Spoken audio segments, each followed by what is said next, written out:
Here we go. Let's do this. We've got one life, one shot. Who do you want to be? What do you want to do?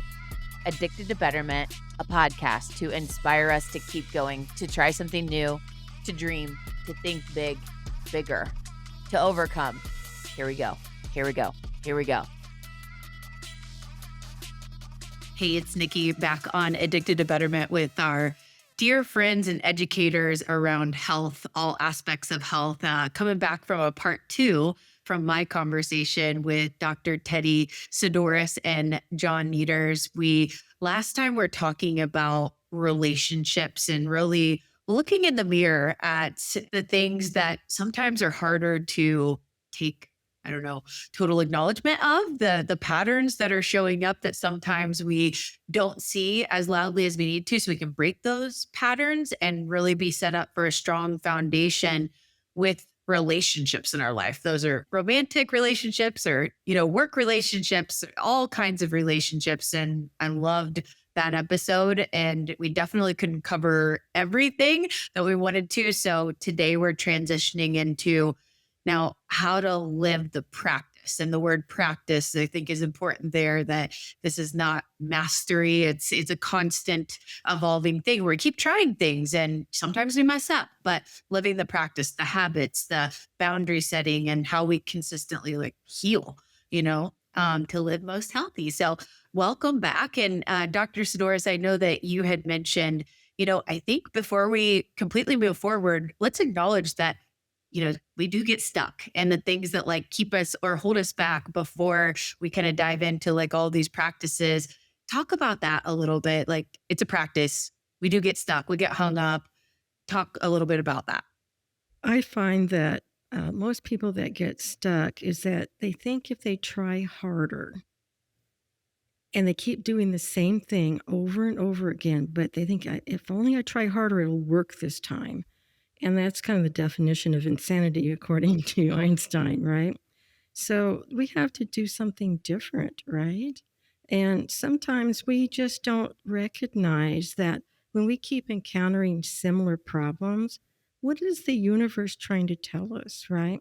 Rather than think I'm unlucky or, this isn't fair or, why am I always having this person causing trouble? And then this person's out of your life and you say, hallelujah, they're gone. But then you have another person that's twice as bad as the other one, right? It's because you haven't recognized what's causing it. And it's coming from you. It's not them. And once we come to that mindset that anytime I am struggling with any kind of issues in my life, that it is not them, it's me. And me has to understand what is it in me that's being triggered. And once I understand that, then I can get healed from it. And then it no longer bothers me anymore. But until that happens, until you get the awareness of this, and some people, they just spend their whole life in misery and just don't realize that they're creating their misery. And they have to step back from themselves, not in judgment, but why? Why is this happening to me? Because it's not for pain. It's not to be hindered, but it's for me to grow. And when I change my perspective to everything that happens to me is good, and that it allows me to grow in that, then I see all kinds of possibilities, and that gives me all kinds of opportunities. Yeah, I think another piece of this too is this is why meditation is so important. It allows you to view your life from another lens. You're in your own head all day long, right? So you're only seeing things from one perspective, and you have emotional triggers and all this stuff that you need to work on. That's why you sit with your thoughts, and that's why you meditate. And when you meditate, the goal is to kind of look at your life from a third person's perspective. So you can see, okay, this triggered me this way. Why was that a trigger? And then you can get to that work. And then when it's not a trigger anymore, as my mom said, you're not bothered by it. It just rolls right off your back. And that allows you to go through your day and actually move with intention so that you can build whatever relationships or situations that you want, because ultimately you are the creator of your own world. You are the creator of your own life by the choices and decisions that you make on a day-to-day basis. Definitely. It's kind of a law of the universe. For every action, there's a reaction, right? And we have to determine how is my reaction going to be, or what my action's going to be. And I think meditation, people find that, oh, it's spending time all by yourself. And I think initially you need that. I have kind of changed a little bit on that because I find myself as the day goes on, I'm constantly monitoring, why am I reacting this way? Not in judgment, but for understanding. When we judge, it limits us because it doesn't allow the creative part, the access to our spiritual connection to give us the truth of what's going on. And so I just find myself most of the time just, questioning. And I think that's the difference from a lot of people is that they just go along accepting, but not trying to understanding, right? And once we start questioning, then we're getting to the understanding part. Because how can I treat something if I don't understand it? If I don't know what the problem is, how can I fix it, right? Totally. Let's talk about boundaries as we're living or moving into this living healthy relationships and integrating, the inner work practices, but then some of these habits. I think boundaries and relationships is a big one. We touched on it a little bit in our last episode, but let's go deeper on that. Like, let's bring some context on what does that really mean? Healthy boundaries and relationships, and maybe give some different scenarios. So I think a big thing here with boundaries, a lot of people see boundaries as just rejection, right? And ultimately, it's more about honoring yourself. It's like a sacred honoring of your own energy. So you can say no to people with love and let them know, like, in a very kind and loving way, this is that boundary because you have to protect your own energy. Otherwise, you're just constantly filling other people's cups up. I've been guilty of this a lot in my younger days, where you're just filling other people's cup up, and what are you doing for yourself? You have to be able to not lose yourself in the world. And that's why you move with the intention.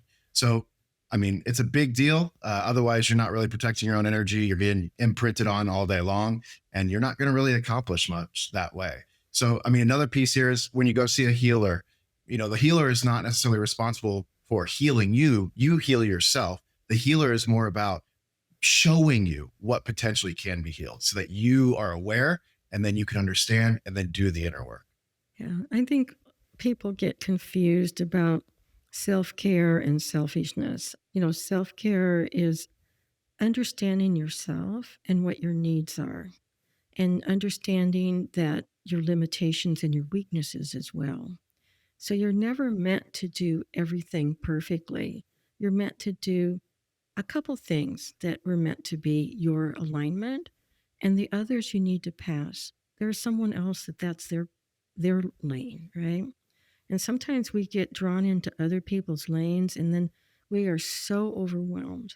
And we're so, and then sometimes as a Christian, we start praying, God, help me bring more people or with this and that. And, or there's too much on my plate. And then God will say to me, did I ask you to do those things? No, you picked it up. And now you're wanting me to help you on something that you were never meant to pick up in the first place, right? So sometimes we have to let go of things. And letting go is so freeing once you start recognizing your weaknesses. Your weaknesses can be your strengths as well. Because once you recognize it, then you stay out of the wrong lanes and you pursue the things that are truly in your heart that you're meant to accomplish. And that's not being selfish. You're still caring about people. But at the same time, when you're in your own lane, you're the most effective person in reaching out to others and helping them as you also is growing in your own life. I love that. And actually, another thing that I recently saw, which really hit home here, is think of yourself, your energy, your life as like a cup. You only have so many pebbles that you can throw into that cup. And if you're putting these pebbles that aren't necessarily meant for you in that cup, it's taking up some of your energy. And if it's negatively charging you, that's causing a lot of stress for no reason. So when you take those pebbles out, now you've got room for other things that are more fulfilling. Another Chinese kind of proverb, if you're taking a bucket, filling it up with water and putting it into a larger bucket, you have to empty that bucket so you can refill it up. So it's a transfer of energy constantly. So when you have these things come in, yes, you can attract chi, you can attract energy, but then you dispel it, you discharge it so new energy can come to life. Talk about how to communicate boundaries to someone that you love, and they may not understand, or I don't know if the word respect, it's pretty big there, but really being the one to lead the boundaries, but helping the other person to honor that. How do you communicate that best? Yeah, I deal with that when I was treating people with addiction because they didn't have any boundaries. Okay, John's chuckling, but it's true. Um, unfortunately, they have learned this behavior, and like any behavior that's been learned, it's not going to extinguish overnight. What you have to do is be firm in your commitment of what that boundary is. If you're wishy-washy, it's never going to be established, right? And they're going to try all kinds of things. They'll give tantrums, they'll do threats, they'll get angry, they'll slam the door, they'll do whatever. But you don't have to react to that. You don't have to respond to that. You can always say, I know that you're used to this because that's how I was before, but I realized that it wasn't doing you any good, and it certainly wasn't doing me any good. And I have decided that I have to do what's best for myself, but also for you, because it's not good for somebody to always try to take, right? And it's not good for someone to give. Life is all meant about flow. We take, but we flow out, right? And we get stagnant if we have one way or the other. And so, I know with my son, when he was having some addiction things, and before I was always an enabler and trying to keep him from getting harmed, but he wasn't allowing him to learn the pain of his addiction. And pain is so helpful. People, when I talk to my patients, I said, oh, that's good you're having pain. I don't want you to eliminate your pain. I just want it so it's not miserable for you. And they said, well, I want it all gone. I says, no, because then you're going to do things that are going to overhurt yourself, and then you cause permanent damage. Pain is telling you to stop doing what you're doing, right? There's a reason why there's pain, right? We need to sit back and assess why and stop doing what we're doing. Yeah, no, I completely agree. I mean, having gone through what I've gone through in life, how do you gain wisdom? You don't learn that something is good or bad for you just by never having pain or hurt. The greatest teacher is pain. You can't learn things without it. So think about your life. Think about the most painful moments that you've had. Now think about what you learned from those painful moments, and then reflect upon other times that weren't painful. You didn't really learn the same amount that you did when you were in pain. So that's a big piece here. And ultimately, as we said earlier, you're the creator of your own reality. So when somebody acts aggressive, when somebody does slam the door or any other thing like that, you have the ability to control the way you react to that. And as my mom said, ultimately, you hold all the power because you can direct that conversation any way that you choose to. If you act impulsively and get riled up or negatively act back, what do you think it's going to do? It's going to add fuel to the fire, right? But if instead you redirect it out of care and love and get them to understand that you're here for them, but not in the manner that they are projecting onto you. Most of the time, that is a projection, and that is coming from a place of hurt. So you have to meet them where they're at and redirect with intention through love. That's so good. So, is there a case where you could give an example, or just speak into your learnings around boundaries going too far, where someone might be shutting someone out, or it's a protection mechanism? Is that a thing with boundaries? Of course. I mean, ultimately, you choose who you give your energy to and how you give that energy. So ultimately, if it gets to be overburdening and it's just constantly negative, you have the ability to redirect and then choose where you're going to spend that energy. So maybe you don't spend time with that person. And that's a soft way of getting them to understand that you don't approve of these actions without becoming aggressive or adding fuel to the fire. And then they're going to reach out and they're going to say, oh, well, why aren't you around anymore? All this stuff. And you say, well, I just don't want to support that action. I have to put my energy in places that is going to not only help myself, but uplift others. And clearly me being around you isn't doing that. So until we're able to see eye to eye here, I have to spend my time elsewhere. Yeah, I think where Nikki's coming from, maybe I'm wrong, is that, yes, I mean, you got the overbearing person, But then you got some people that have some problems, and sometimes they don't understand where you're coming from. And I think it just comes down to communication without judgment and without an emotional reaction. Because when we put judging words like you should or you shouldn't or you must or you must not, that puts people on edge in defense, right? But if we approach people in the way of having them understand yourself and why you're needing this, and that helps open the door.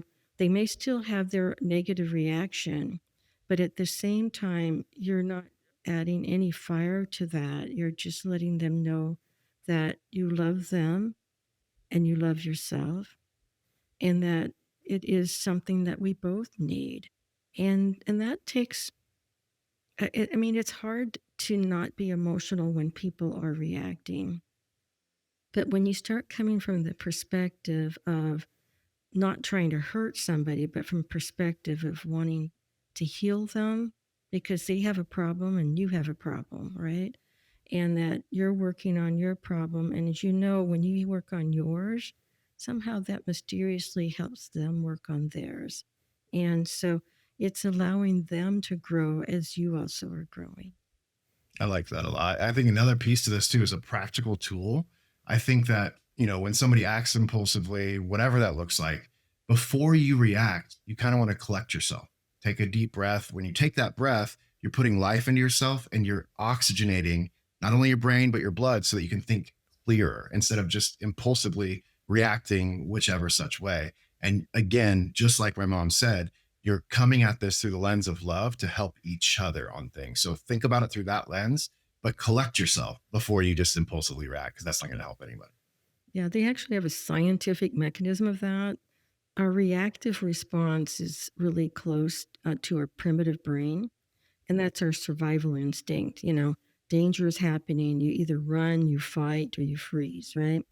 And so that breathing, and maybe it takes more than one breath, but 2 or 3 breaths to get the transmission to the thinking part of your brain that's not responding emotionally, does take time. Now, what we find though is the more that we practice that calmness and allowing it to come, you get a fast track. So it may not be quite as fast as the instinctive part, but it becomes very quickly there to you. At first, it might take you 15 minutes for it to finally come down to calming. But as you continue practicing that, you develop these fast track pathways. We call that remodeling of the brain, and it allows you to the things that you need for your survival to go rapidly to the areas that you need to direct it to. That's huge. And a big visualization here is like, think about skiing down a mountain. If you ski down a path the same way over and over, you're reinforcing these pathways. And as you carve deeper and deeper into that mountain, it's easier and easier to keep that track every single time. So that's an easy way to kind of remember that. Yeah. Well, thank you for going deeper there on various components of boundaries, because as we work to integrate, once we've laid that foundation, I think it's a big piece of staying healthy, right? Not slipping back into, or as much as possible, keeping the practice as healthy as we can. I was going to go in the direction of, these regular activities that are good practices for us to, as we're interacting with others and showing up with love, because we've done this foundational work and we're, got that strong foundation there. What are the things that we're doing as regular practices in our romantic relationships or with people at work that just consistently build that healthy bond? Yeah, I think that one thing that we failed to understand is that how I perceive someone loving me, my partner may see something differently that makes them feel loved. They have this one quiz that they have. There's several different quizzes, but I like the one that gave you 5 choices. And then you picked it and eventually you scored yourself. So they have it where Do you feel loved if someone gives you a present? Now, if my husband or someone else gave me a present, of course, put no on this one. If they gave me a present, my mind automatically thinks, what are they trying to cover up? What did they do that they're trying to make up for? I mean, that may not be their action. They may be very earnest in giving me a present, but my mind doesn't feel loved that way. I am become suspicious. And so, and you've got a little discovery into my inner parts of my body is I always question people's actions, right? You know, and so for me, I will never feel loved that way. I feel loved if someone helps me. My husband often cleaned the house. Normally, the rule is I'm supposed to keep care of the house. He takes the exterior. I don't like to clean, and yet he cleaned the house for me. You know, so I felt very grateful and thankful and felt loved by that. Where somebody else would not feel that at all, you know, like, hey, you know. So, you know, they kind of look at different things, you know, actions to me always speak louder than words. But, you know, sometimes it's gift things. It's also spending time together. Some people love to be told how much they love you and how wonderful you are. And again, that's my suspicious part of my brain is like, are they trying to manipulate me by these words? You know, and so I don't think I'll ever get into God willing, I won't ever get into a narcissist relationship because I'm not influenced by having someone to tell me how wonderful and perfect and all of these things are. So they draw you in with a hook and then they start tearing you away from people and then they start abusing you. And so, but for some people, that's so desperately wanted and they get so trapped sometimes in a narcissistic relationship, and, you know, or a domineering relationship. Some people, they want to be held and cuddled and loved all the time and touched all the time and feel like that's a sign of being loved. And that's fine. And you know, it's just that what is it in you? But that may not be your partner feeling that way. And so sometimes you have to understand how they feel loved. And not just, well, I'm going to do what I would think would be loving. And they might be like me being suspicious, you know, so it's understanding not just yourself, but your partner's needs as well. That book is called The Five Love Languages, and it's incredible. And the five core components, like there's an assessment like you shared, and it is such a game changer. I mean, David and I, in our relationship, we did this very early on. And I am very much at acts of service at the top, and he is very much a physical touch at the top. And so sometimes I'm trying to figure out how can I help him, and not that he doesn't appreciate it, but really what he needs is just sitting on the couch, like physical touch or spending time, quality time. I think those were his two, and quality time was like my second. And so I think, you know, what you're saying here is so great, that when we really understand not just our needs, but what is the other's needs, and we talk in that love language for them, it's such from an integration, how do we sustain these relationships? It's so powerful. That book, it is incredible.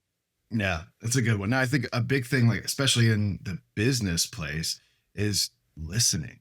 Just listen, and listen without an agenda. Don't try to fix problems. See where people are at, the language that people use, the things they talk about, the things that are important to them.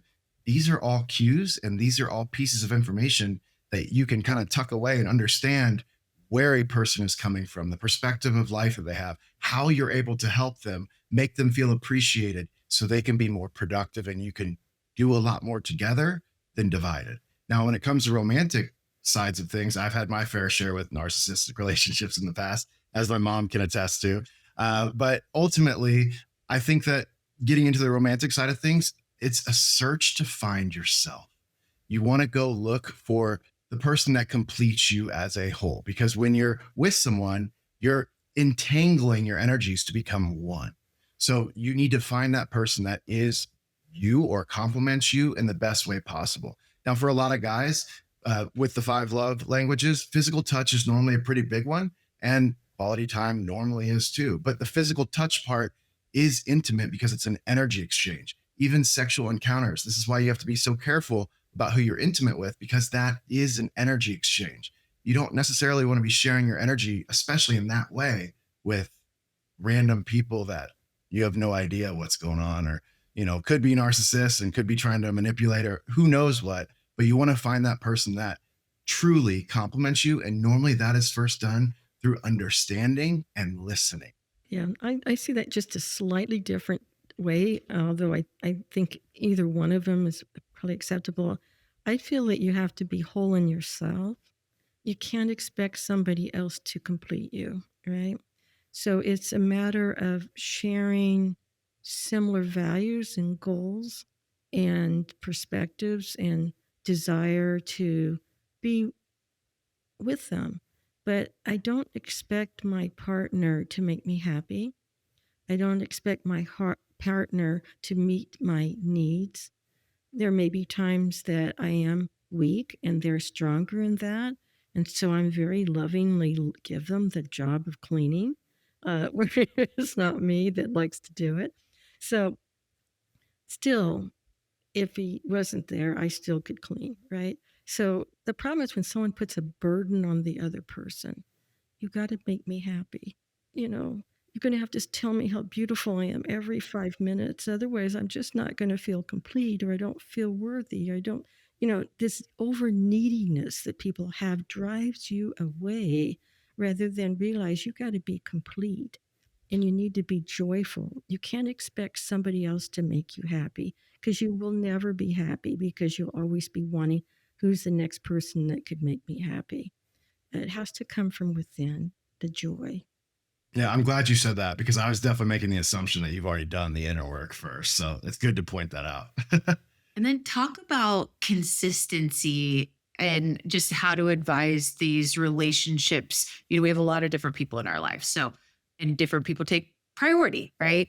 What is the ways that you would advise on being a healthy relationship to the different types and staying consistent or being visible? There's versions of, I'm not holding up my part to be a good friend or be a regular part of my team members' experience. I'm not even doing one-on-ones with them to build the relationship. How do you speak into just how we're showing up, or how often we're showing up to be our best in relationships? Well, I think in work, as an employer, I think a lot of times people were so busy looking at what other people are not doing or doing, and creating in their mind anger, frustration, or envy or jealousy type things. And I know with my kids, they would sit there and say, "Oh, so and so is not doing this, or so and so is not doing that." And I says, "You don't have to pay attention what so and so is doing. You just have to pay attention to yourself." And I think, first of all, if you're in a job, you focus on your job. You do the best you can do, right? Some days you're going to be better than other days, right? And don't look at what others are not doing or doing, because that's a judgment. You don't see what they're truly doing, but just because they're sitting there doesn't mean that they're not doing something, right? Sometimes thinking takes more effort than running around, right? So I feel that excellence will always yield the financial incentives that you're acquiring. You don't have to backstab, you don't have to blame, you don't have to complain, you don't have to undermine another worker. You just do your job the best you can. Be grateful for it, be happy about it, and don't let all this emotional garbage keep you limited, because it just is exhausting to deal with this emotional stuff. And when someone does something that does bother you, then you have to sit there and say, why is it? I mean, you don't have to go into a quiet time to do that. You just have to ask yourself, step out of yourself for a moment. Other people get along with them. Why am I struggling? What is it in me that they're triggering? What is in me that I'm seeing in them that's actually in me that maybe needs to be changed, right? And so it's just getting into that constant, that's what I'm saying, I'm always questioning why. And when you always get into that mode of why, you start understanding, and you don't get caught into their influence. I used to take a break with the girls, and then they'd start to gossip and I would leave. I never told them not to gossip, but I did find over time they stopped when I joined them, they never gossiped. Somehow on their own, they figured it out that I really wasn't interested in it, right? And so we don't have to be, telling them how wrong they are, because that's a judgment, right? It's just that it's not for me, so I leave, right? And that's what you have to do is when you're in a situation that's, sometimes in a job you're meant to move on. And I know that God will provide you to be more and more miserable until finally you decide this isn't for me. And then finally you leave and you find something better. But, sometimes we just keep hanging into something. And you have to know, when am I supposed to hang in, and when am I supposed to, the universe is telling me that it's time for me to go on to something new. I think a big piece of this too is life is all about the pursuit of Christ consciousness, which is a frequency. Life is all about frequency. And it's actually been scientifically proven that the thoughts that you have up here are a frequency. You have a heart-brain connection, and this is the frequency that you emanate through your biofield. Your biofield can be up to 21 feet in diameter. So that means you're influencing people in that space. So if you think about the thoughts that go through your head throughout the day, are they generally positive or are they generally negative? Are you judging others, as my mom said? Judging is a very low vibrational state. So if you're authentic, regardless of the audience, whether you're alone or any person that's around you, that should remain constant. You shouldn't dictate different behaviors because you're around this person or that person, because that means you're not being authentic to yourself. One of the highest vibrational states that we can be in is being authentic, living through the lens of love and compassion. The more you do that, the more you'll find yourself in flow state, and the more of your dreams and wishes that magically will come through, and the more that you're going to be able to have magical situations like what my mom said, where she just left the room when gossiping happened. Over time, this basically tells them this is not something that she wants to be a part of. So you can do that in a soft manner through just, where do you put your energy and what are you thinking about? And if you're living through the love or compassion lens, you're going to generally find yourself in much better places than if you were always negative or judgmental.